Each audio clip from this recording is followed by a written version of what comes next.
Tratado da conformidade com a vontade de Deus, de Santo Afonso Maria de Ligório. Número 4.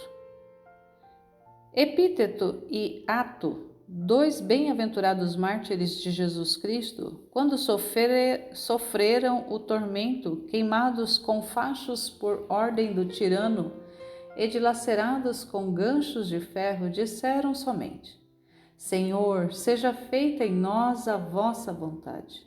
E quando chegaram ao lugar da execução, exclamaram em altas vozes: Bendito sejais, ó Deus eterno, porque a vossa vontade se cumpriu amplamente em nós. Cesário relata que certo religioso, que ainda que exteriormente não fosse diferente dos demais, tinha contudo chegado a um tal grau de santidade que pelo mero toque de seus hábitos curava aqueles que estavam doentes. O superior, admirado disso, perguntou-lhe como fazia ele estes milagres, não vivendo mais exemplarmente do que os outros. Ao que o religioso respondeu que também se admirava e não sabia a razão disso. Mas quais são as vossas devoções? Perguntou-lhe o abade. O bom religioso replicou que poucas eram, ou para melhor dizer, nenhuma, mas que sempre tinha o cuidado de entregar a sua vontade à vontade de Deus, e que nosso Senhor lhe havia concedido a graça de abandonar inteiramente a sua vontade à vontade divina.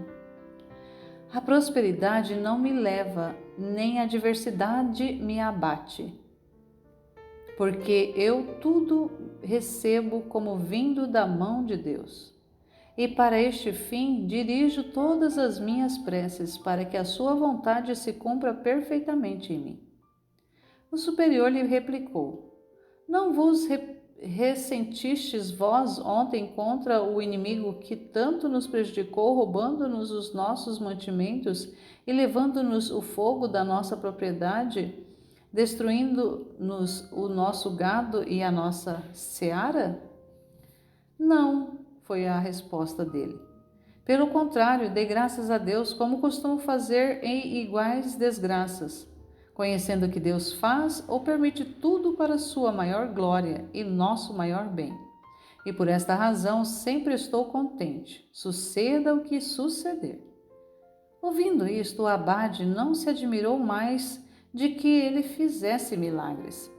Aquele que assim fizer não só vem a ser um grande santo, mas goza de santa paz perpétua.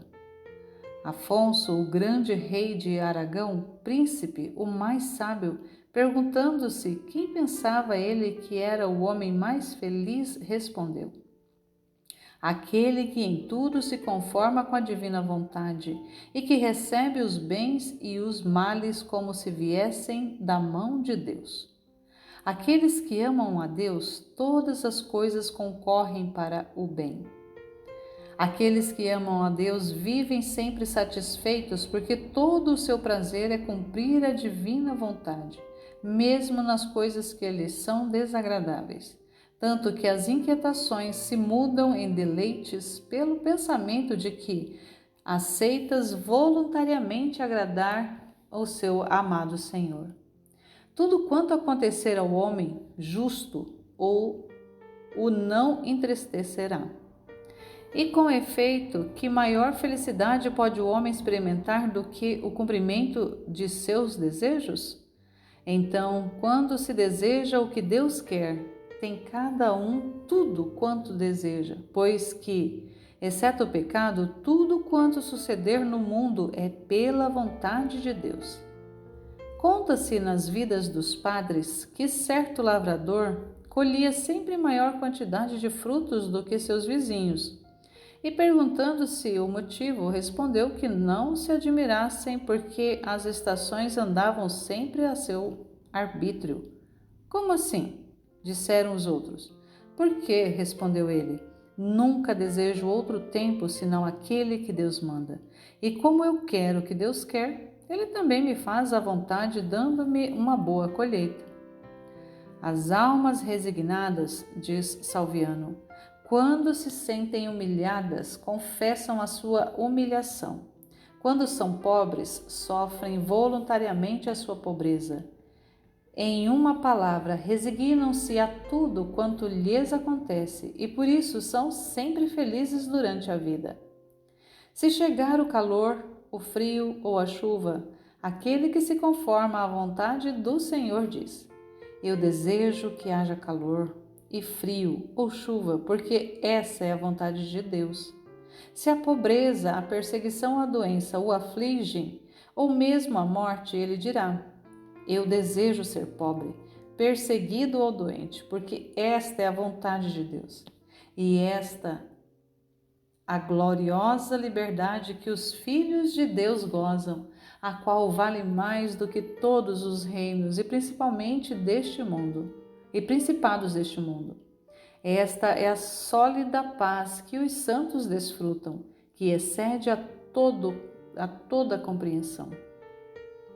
E todos os prazeres sensuais, festas, banquetes, honras mundanas e gratificações são vaidade e caducidade, e enquanto fascinam e entretêm por alguns momentos, afligem o espírito onde só pode haver a verdadeira felicidade.